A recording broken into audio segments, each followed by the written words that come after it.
তোমরা এই মাদ্রাসায় কি জন্য আসছো? বিশেষ করে কোরআন শেখার জন্য, তাই তো? কোরআন হেফজ করার জন্য, তাই তো? এখন তোমাদেরকে তোমাদের জীবনটাও সাজাইতে হবে কোরআনের মতো। শুধু কোরআনকে মুখস্থ করলে হবে না, এই কোরআনকে তোমাদের জীবনে কি করতে হবে? কোরআন দিয়ে তোমাদের জীবনও সাজাতে হবে। কারণ আমাদের রাসূল পাক সাল্লাল্লাহু আলাইহি ওয়াসাল্লাম উনি ওনার জীবনও কোরআন দিয়ে সাজিয়েছেন। তোমরা যে কোরআনটা মুখস্থ করছো, এই কোরআন দিয়েই আমাদের নবীর জীবন সাজিয়েছেন। আমাদের মুসলিম জাহানের মা আম্মা জান আয়েশা সিদ্দিকা, নাম কি? আয়েশা সিদ্দিকা রাদিয়াল্লাহু, সবাই বলো রাদিয়াল্লাহু তাআলা আনহা।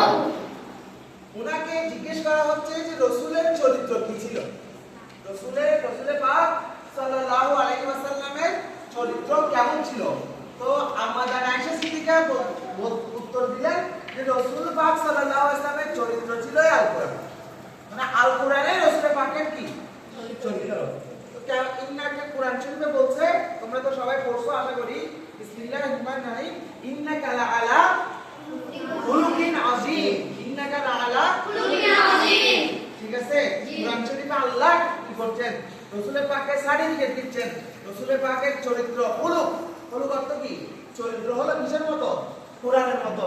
তো সুতরাং তোমরা এই কোরআনটাকে মুখস্থ করছো, শুধু মুখস্থ করলে হবে না, এই কোরআনকে কি করতে হবে? নিজের জীবনে ধারণ করতে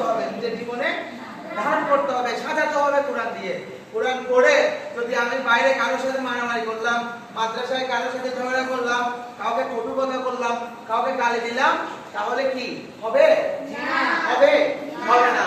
কোরআনের সাথে তোমাদের কিসের মিল থাকতে হবে? চরিত্রের মিল থাকতে হবে।